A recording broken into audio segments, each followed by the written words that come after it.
आओ बहू, तुम्हारा स्वागत है। हाँ बहू, आज से ये तुम्हारा ही घर है। भगवान करे तुम्हें हर खुशी मिले। नई नवेली दुल्हन के रूप में खड़ी राधिका असल में दिल्ली की रहने वाली थी, लेकिन उसकी शादी शांतिपुर नाम के एक छोटे से शहर में हो गई थी। राधिका अभय से शादी करके ससुराल आ गई, जहाँ उसकी सास कमला, ससुर रमेश और देवर विकास रहते थे। राधिका को देखकर उसका देवर विकास बहुत खुश हुआ और बोला, भाभी आप तो इतने बड़े शहर से आई हो, वहाँ तो सब कुछ मॉडर्न होता है। हमारे यहाँ सब थोड़े ही ऐसी है। कोई बात नहीं देवर जी, मुझे ये सादगी ही पसंद है। चलो राधिका, तुम्हें तुम्हारा कमरा दिखा दूं। जी माँ जी। वैसे तुम्हें खाना बनाना तो आता है ना? हाँ माँ जी, मुझे सब कुछ बनाना आता है। चलो ये तो अच्छी बात है। वैसे हमारे यहाँ सब कुछ घर का ही बनता है। बाहर का खाना ना तो मुझे पसंद है और ना ही अभय के पापा को। हाँ माँ जी, मेरे घर में भी सब घर का बना खाना ही खाते हैं। खासकर सबको मेरे हाथों के बने पराठे बहुत पसंद थे। पराठे? हमारे यहाँ नहीं बनते पराठे वराठे। हमारे यहाँ तो पूरी, कचौड़ी और सब्जी दाल ही ज्यादा बनती है। खैर देखते हैं तुम क्या क्या बना पाओगी। नई बहू पर तंज कसकर उसकी सास कमला अपने कमरे में चली जाती है। उधर राधिका भी मन ही मन सोचने लगती है कि वो कैसे अपने ससुराल वालों का दिल जीते। फिर अगले दिन राधिका सुबह जल्दी उठती है और जल्दी जल्दी सबके लिए रसोई में आलू के पराठे बनाने लगती है। और फिर शायद माँ जी को ये पराठों का नया तरीका पसंद आए। खाने में तो अच्छा ही लग रहा है। राधिका बड़ी उम्मीद से खाने की टेबल पर अपने बनाए पराठे रोल रखती है, जिन्हें सब लोग हैरानी से देखने लगते हैं। अरे वाह राधिका, ये तो कमाल लग रहे हैं। माँ पापा आप भी खाकर देखो ना, आपको पसंद आएंगे। वैसे ये है क्या? पराठे ऐसे थोड़े बनते हैं। ये तो कोई ढाबे का खाना लग रहा है। देखो बहू, आज बना लिया कोई बात नहीं, पर आगे से ध्यान रखना। हमारे यहाँ तो सादा खाना ही बनता है। अब माँ जी, मैंने सोचा थोड़ा अलग ट्राई करूं। अब अगर आपको पसंद नहीं तो मैं सादे पराठे बना दूंगी कल से। ठीक है, स्वाद तो बुरा नहीं है, लेकिन ये रोज रोज नहीं चलेगा। राधिका को कमला की बात सुनकर थोड़ा बुरा लगता है, लेकिन वो चुप रहती है। वो तो अपने ससुराल का दिल जीतने की कोशिश कर रही थी, लेकिन उसकी सास कमला पहले ही दिन उससे नाराज हो गई थी। ऐसे ही कई महीने बीत जाते हैं। कैसी हो भाभी? अब तो बहू वाली हो गई हो, खूब सुख मिल रहा होगा अब तो। हाँ, सुख के नाम पर पता नहीं खाने में क्या क्या बनाती रहती है। पराठे को गोल गोल करके उसमें चटनी भर देती है बस। अरे आजकल के बच्चे तो ऐसे ही हैं। मेरी बेटी भी पता नहीं क्या क्या अजूबे बनाती रहती है। थोड़ा बहुत ठीक है, लेकिन घर को घर की तरह चलाना चाहिए। अब देखते हैं आगे नई बहुरानी और क्या क्या करती हैं। राधिका अपनी सास कमला और पड़ोसन शालिनी की बातें सुन लेती है। उसे ये सब सुनकर दुख होता है। फिर उसी शाम क्या हुआ? तुम्हारा मुंह क्यों लटका हुआ है? माँ जी को मेरी हर बात में कमी नजर आती है। मैं कितनी भी कोशिश करूं, लेकिन वो कभी खुशी नहीं होती। राधिका तुम अपना बेस्ट कर रही हो, माँ को थोड़ा वक्त दो। वैसे तुम्हारे पराठे रोल्स तो सच में कमाल है। तुम क्यों ना इन्हें और लोगों तक पहुँचाओ? मतलब? एक काम करो, तुम ना एक छोटा सा बिजनेस शुरू करो। मुझे यकीन है लोगों को तुम्हारे पराठे रोल बहुत पसंद आएंगे। शादी को कई महीने बीत चुके थे, लेकिन अब तक राधिका अपनी सास कमला को खुश नहीं कर पा रही थी। इस बात से वो दुखी रहने लगती है। अभय भी ये सब देख रहा था। अभय चाहता था कि राधिका कुछ अपना काम करे ताकि उसका ध्यान कमला की बातों से हटे। फिर अगले दिन राधिका कुछ पराठे रोल्स बनाती है और विकास को देते हुए कहती है, विकास अपने दोस्तों को खिलाकर देखो। मैंने इस बार रोल्स में फिलिंग कुछ अलग रखी है, अगर उन्हें पसंद आए तो बताना। भाभी ये हिट हो जाएंगे, देखना मेरे दोस्त ऑर्डर मांगेंगे आपसे। चलो भाभी मैं चलता हूँ, शाम को मिलते हैं। विकास उन रोल्स को लेकर कॉलेज चला जाता है और फिर शाम को भाभी पता है, मेरे दोस्तों ने कहा है कि आपका ये पराठा रोल मार्केट में सबकी छुट्टी कर देगा। कुछ दोस्त तो सुबह घर आएंगे, कह रहे थे कि भाभी को पहला ऑर्डर तो हम ही देंगे। सच में? अपने देवर की बात सुनकर राधिका बहुत खुश होती है। धीरे धीरे बात फैलती है और लोग राधिका के घर आकर ही उसे पराठे रोल्स के ऑर्डर देने लगते हैं। वो घर के बरामदे में ही अपने पराठे रोल्स का एक छोटा स्टॉल शुरू करती है। बहन जी, आपके पराठे रोल्स की तो बात ही अलग है। वैसे आप पनीर वाला रोल भी बनाती हो क्या? अभी तो नहीं भैया, लेकिन कल से शुरू कर दूंगी। इसी तरह दिन भर में 5-6 लोग राधिका के हाथ के पराठे रोल्स खाने आते। धीरे धीरे ही सही, लेकिन राधिका का पराठा रोल्स की बिक्री शुरू हो जाती है। फिर एक सुबह भाभी मेरे दोस्तों ने कहा है कि वो अपने परिवार वालों को भी पराठा रोल के बारे में बताएंगे, तो आप बस तैयार है ना? अच्छा चलो देखते हैं। अब वैसे थोड़ा डर भी लग रहा है। दीदी सुना है आप पराठा रोल्स बनाती हैं, एक पनीर वाला बना दो जल्दी से। हाँ अभी बनाती हूँ भैया।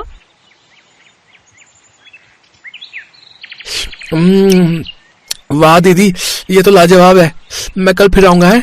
उस दिन राधिका के सारे रोल्स बिक जाते हैं। वो बहुत खुश होती है, लेकिन ये बात कमला को बिल्कुल भी पसंद नहीं आ रही थी। वो राधिका से गुस्से में कहती है, राधिका, ये क्या चल रहा है? घर को ढाबा बनाकर रख दिया है।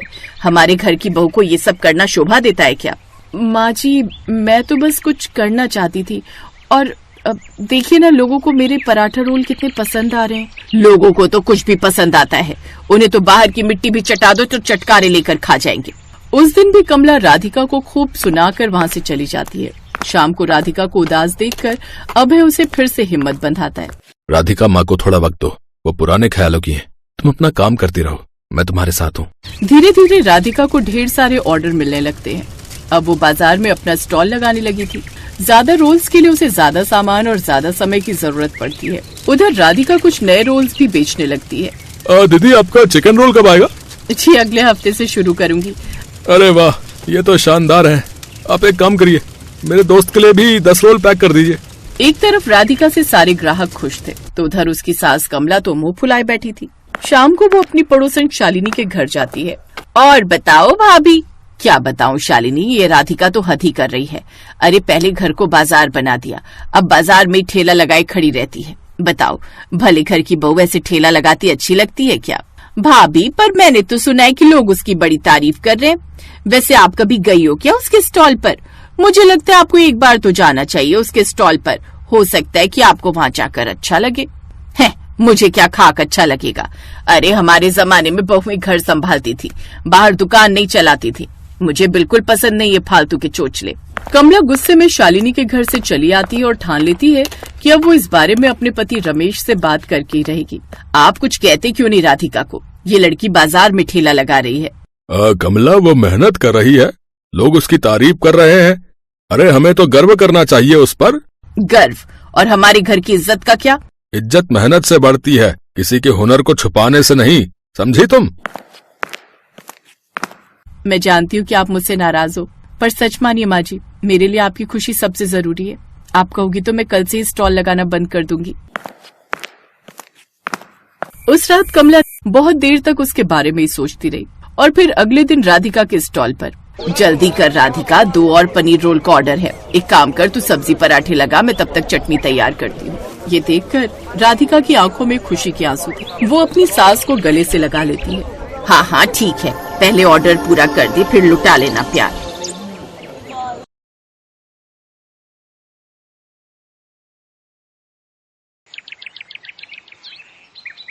आ गई लतिका। हाँ माँ जी। कितने की आई सब्जी? अरे माँ जी पूछो मत, 100 रुपए किलो टमाटर, 50 रुपए किलो प्याज और 40 रुपए किलो आलू। भिंडी भी तो सस्ती नहीं हो रही। बाप रे, बताओ इस महंगाई के जमाने में हम जैसे गरीब लोग क्या खाएंगे और क्या बचाएंगे। हाँ माँ जी, पूरे 500 रुपए की सब्जी आई है, वो भी बस हफ्ते भर के लिए। लो बताओ, जब मेरा ललित छोटा था ना भाई साहब, 80 से 90 रुपए में सब्जियों से थैला इतना भर जाता था कि मैं तो उठा भी नहीं पाती थी।